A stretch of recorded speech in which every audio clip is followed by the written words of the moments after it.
106.7 WIZN. That's Van Halen with Dance the Night Away. Heard Pink Floyd, Run Like Hell before that.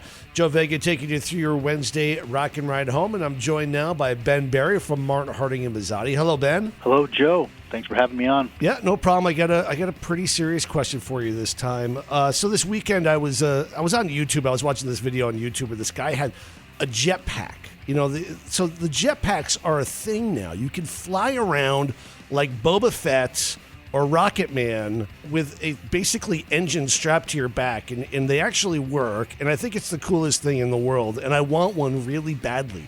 I guess my question is, can I legally own one? Can I fly around in a jetpack? Well, listen, there's nothing uncool about jetpacks, and if you find a supplier, let me know. We'll try to get a deal on too. Seriously. But I would say that there are obviously some very significant risks to your health and well-being if you have a jetpack strapped to your back. I don't know a lot about them, to be honest with you. I think it's worth it, though. Yeah, I mean, I think you can probably own one. Right. I think that you would probably have to comply with FAA requirements depending on how and where you are utilizing this jetpack. And that actually brings me to a point, because one of the things I was reading about was that there actually have been, there's been an incident or two with somebody flying their jetpack in an air traffic control area, which is obviously a big no-no. So there's got to be some sort of like federal regulation in regards to that. I think the question would be how the jetpack is defined. Is it an aircraft, or is it something that's more akin to like a drone, for example? It's probably somewhere in between there, but I think that when the FAA gets involved, if they do catch people flying in what are otherwise restricted air zones or above 400 feet, or if the jetpack weighs a certain amount, there's going to be a lot of questions and a lot of, I think, emerging regulations with regards to jetpacks if they actually are something that's going to be widely available to consumers,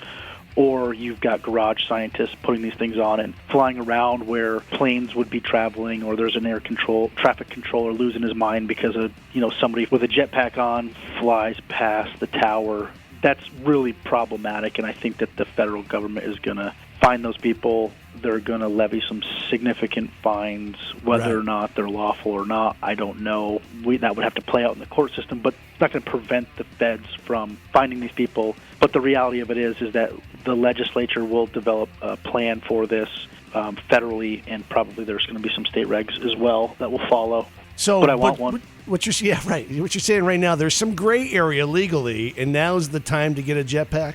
What I would say is that there's probably a little bit of confusion where drone regulation and aircraft regulation overlap. Right. I don't think there's a gray area that is absent of some regulation that would be on point. Well, looking it up as we were talking, I see they cost between $150,000 and $250,000. So I guess I'm going to have to get a second job.